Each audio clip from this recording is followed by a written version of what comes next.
Hey guys, it's your favorite Dinobot here, and let's actually begin here. Last time we left off here, Megatron actually staged an ambush on the Elite Guard here, considering in this timeline the Allspark was never shattered. And in doing so, he actually had Starscream, which again has no other choice but to actually obey the Decepticons this time here, actually go ahead and snatch the communication device while everyone provides a distraction.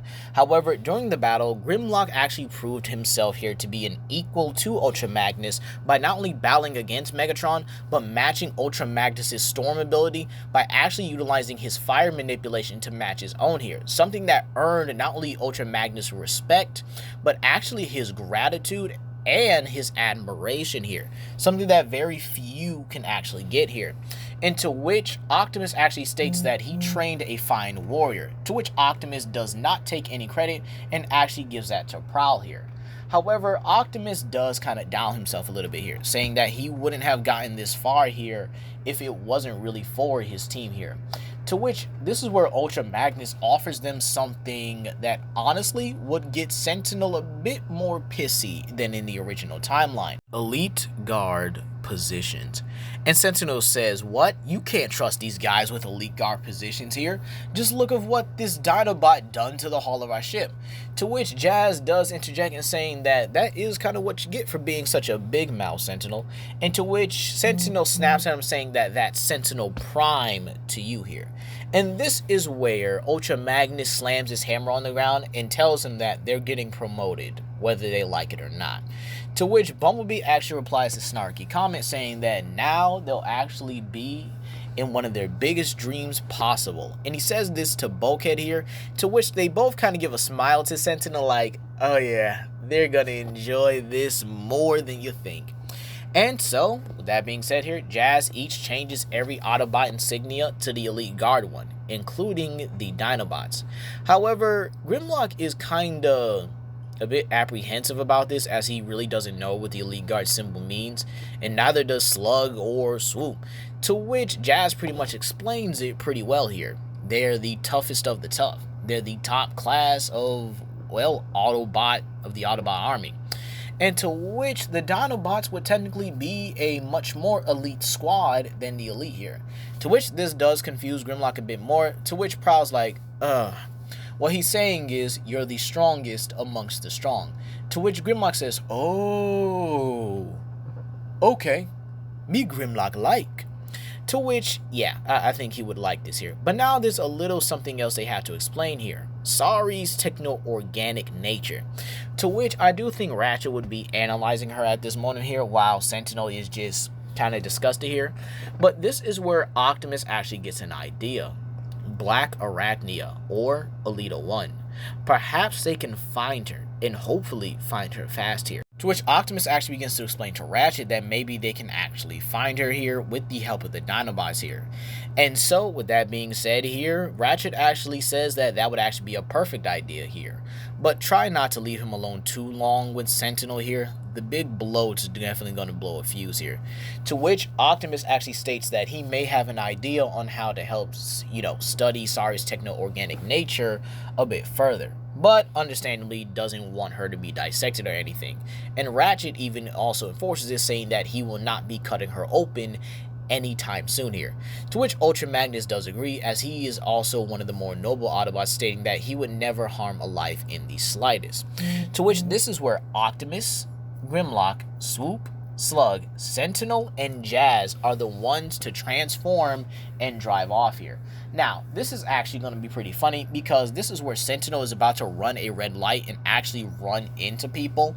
And this is where Grimlock is actually the one to grab him just in time by the, I guess you could say by the trunk, if you will here, and actually tell Sentinel what a red light means, which would add some irony to the situation here, that a whole freaking robot T-Rex understands traffic rules than Sentinel here. However, Sentinel does get aggressive again, telling him that he's not a Prime. He doesn't command him here. And to which Sentinel even transforms and gets in Grimlock's face while he's in T-Rex form. To which Jazz says, oh, here we go again. And this is where Grimlock simply spins so fast that the tail whip that he gives Sentinel sends him skyrocketing over a building and into a dumpster. It's not a big dumpster, but, it's Or maybe it's one of those dumpster bots, I would definitely have to say here. I think that makes the most sense, right? To which Sentinel is like, ugh, what is this? And to which Optimus states that it's called trash. It's where waste belongs here. To which Sentinel gets even more angry with Grimlock here over it and actually draws his weapons. To which Grimlock and the Dinobots both do the same thing and draw their weapons as well here. And this is where Jazz tells them to cool it. To which Grimlock immediately does listen here, while Sentinel, when he puts his weapons away, actually gets arrogant, saying, yeah, that's right, you better have to listen. To which Grimlock immediately and again punches him in the face, skidding him back into the ground here. To which Optimus just says, Sentinel, please just stop talking. Just stop. Please. For everyone's sake here, especially yours, just stop talking. To which Sentinel does get up, slightly bruised from his pride and stuff here, and well, transforms and simply follows Optimus here, while keeping a more, I guess you could say, normal driving speed here, at least enough to where no human has to get hurt here. And in doing so, using the Dinobot senses here, they are actually able to find Blackarachnia at an abandoned laboratory that was originally owned by Meltdown. And so this is where Optimus and Sentinel both walk in first here with Jazz. And so doing so here, Alita is actually taken aback a little bit. She's actually scared for a little bit here, but then actually hisses at them. To which Optimus raises her hands and says that they need her help. One of their friends is also techno-organic and they want to help her. But she's the only person they know that likely understands it here. To which Blackarachnia actually asks them, why would he have, left them, help her, or help them, when they actually, left her. To which this is where Optimus actually says that he was wrong. And again, he regretted it every day from that day forward here. Meanwhile, Sentinel just looks at her with disgust and contempt that this is their original friend Alita 1 here. To which, while she can tell Sentinel's disgust there, Jazz actually keeps it cool here and looks at her as she's if she's any normal Cybertronian here. To which this is where Grimlock actually steps in, and obviously my boy Grimlock can't resist no Spy Dusty, you know what I'm saying here. And so he starts to go feral, like I would too. I'm just saying, that thorax and everything just, whoo, just makes you feel all different on the inside. But let me get myself back together real quick. I apologize here. So Optimus is eventually able to convince Alita to come with them here. And so in doing so, well, she kind of hitches a ride on Grimlock's back here, with Grimlock saying that he would honestly do anything for her, but betray his friends. Because again, Grimlock is smarter than he was in the original, G1 show. He's come to actually trust the Autobots. He's come to make friends with pretty much everyone there, except for Sentinel, who he calls Loudmouth here. To which Alita actually laughs at this here and states that she knows that Big Mouth can actually be quite a jerk. And so with that being said here, when they actually take her back to the Elite Guard ship here, she's actually met with a surprised look from the rest of the Autobots here, and well, even sorry as well. However, Ultra Magnus says that as long as she's here to help and doesn't cause any trouble, she may even be able to have her second chance, or better yet, a chance to return. To which she does think about it for a minute, and then she asks, if she goes back to Cybertron, will she be experimented on and dissected? To which Ultra Magnus says, you have his word as not only the leader of the Autobot race, but as the captain of the Elite Guard and one of the most noble Autobots in history. You can remain as you are, and you will not be judged. To which she takes a minute here. And so, with that being said here, yeah, she does help out Sari, actually helping her understand her techno-organic nature. And in doing so here, she's actually given an Autobot insignia again. And well, I would actually say this does make her color a bit lighter here, because again, I'm not sure how Decepticon insignia changes their colors here, but if it does happen, then well, let's just say it does the same thing for Autobots, but it's a lot less painful here. So Alita honestly would look like her shattered glass self here. But again, you know, obviously it's more akin to her current personality than her shattered glass personality, obviously, right? So with that being said here, I think it's actually pretty simple and pretty interesting in my opinion here to actually have Alita, well, back on the team here. And yeah, I probably am going to call her Alita a lot more than just Blackarachnia here, because again, now that she's, you know, back with the Autobots here, Optimus addresses her as Alita here, Grimlock and the Dinobots address her as Spider Lady or Spider-Bot here, and Sentinel actually addresses her as Abomination, to which Ultra Magnus has had enough as Sentinel and actually says that one more outburst like that towards the Dinobots or towards her is actually going to have him not only reprimanded, but demoted as well. To which Sentinel looks in shock, as he didn't think that Ultra Magnus would do that to him. All his years of service and, you know, everything he has here, Sentinel starts to actually think about maybe reconsidering a lot of things here. Will he be better or will he be worse? Who knows? And in doing so here, everyone pretty much decides that the Allspark is better to remain on Cybertron.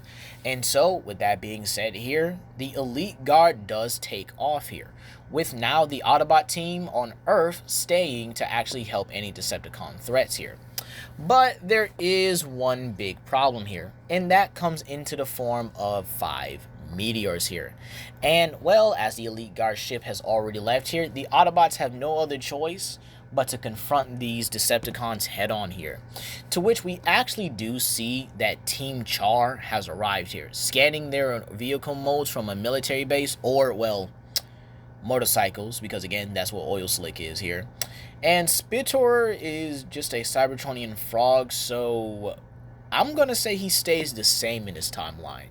And with that being said here, we have the Autobots actually engaging these Decepticons here.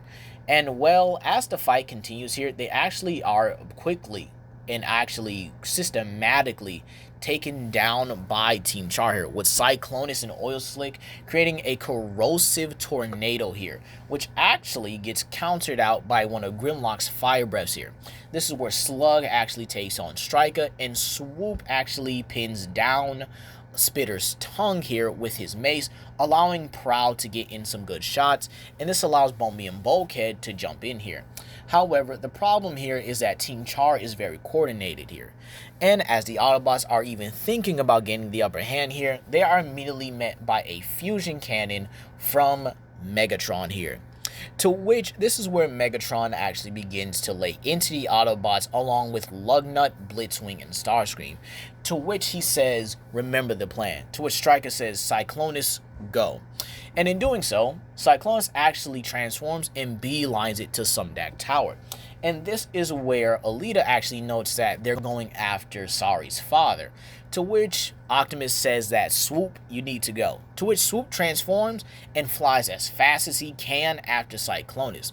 However, he is met by Starscream. And this is where, again, Swoop and Starscream engage in an aerial battle. And in doing so, they now have to figure out how to get past everyone here. To which Grimlock says that he has an idea. Putting his sword into the air with fire, he begins to spit it, saying that he learned this from Hammerbot, or Ultra Magnus. To which Grimlock begins to create a fire tornado. While this normally would have been more destructive, Grimlock has learned how to control it and how to properly utilize it here. Actually utilizing the fire tornado to actually create a strong wind gust to actually push back most of the Decepticons here. This allows Swoop to actually go after Cyclonus here. But when he does, he's too late. Swoop searches and asks for Isaac Sumdac, to which one of the drones actually states that Isaac Sumdac was taken, and he was taken quickly. And so, with that being said here, Isaac Sumdac is gone, and well, throughout the couple weeks, everything happens the same here. I think it was Powell that actually takes over the company, so he does that in the original. Sari, however, is able to upgrade herself a lot sooner than the original because the Allspark is now on Cybertron. Speaking of which here, Sentinel can't help but look at the Allspark here. It's magnificent, it's powerful. maybe with this power, he can actually take over Cybertron and maybe establish a new rule, free of those techno-organic freaks on Earth, and hopefully and surely being in a position of power to where he could fully supplement the likes of Ultra Magnus and anything Optimus Prime could even imagine here. And so, with that being said here, when Sentinel gets to Cybertron, he's actually the one to see personally that the Allspark is escorted by elite guard members, Ironhide, and Warpath in this timeline here. I kind of found it interesting that Team Athenia were not elite guards, despite the fact that they were actually made to be, well, one of the toughest teams on Cybertron. So we're going to change that in this timeline, saying that all of Team Athenia here are actually elite guard members, and so they're actually the ones escorting the Allspark along with Sentinel Prime here. To which I definitely think that, well, I wouldn't say it'd be difficult for them to get it there here. However, Sentinel does have plans, and so he feels himself being watched. And when he turns around, he turns his sword to none other than Longarm. And so Longarm says, "Easy now, Sentinel. You wouldn't want to do that. Perhaps we could make an agreement." And this is where Longarm transforms and reveals himself to be Shockwave. To which Sentinel is actually in shock. However, his normal senses of Elite Guard Protocol are overridden with the opportunity for power, for control, for a better leadership under his rule. To which Shockwave says one thing here, or pretty much offers him this exact thing, and tells him that he can give Sentinel everything he hopes for, but he has to help him. Can he actually guarantee that he can get this artifact? And he shows it to him, the Enigma of Combination, and says that if he can get this to him in secret, then he will gladly help him overthrow Ultra Magnus and establish himself as Sentinel Prime. And that's where we're going to leave it off here, you guys. How do you think this will go? Will Sentinel actually take this deal, or will he rat out Shockwave? But I think we all know where this story is going. How do you guys feel about Blackarachnia joining the Autobots on Earth and going by her old alias Alita instead here? Do you guys like the fact that Grimlock continuously will punch Sentinel in the face, despite the sheer fact that Sentinel outranks him? Hey, let me know what you guys think down below. Please comment, like, and subscribe, and share with your friends. This is Legendary Grimlock, and I hope you guys have a blessed day. Peace.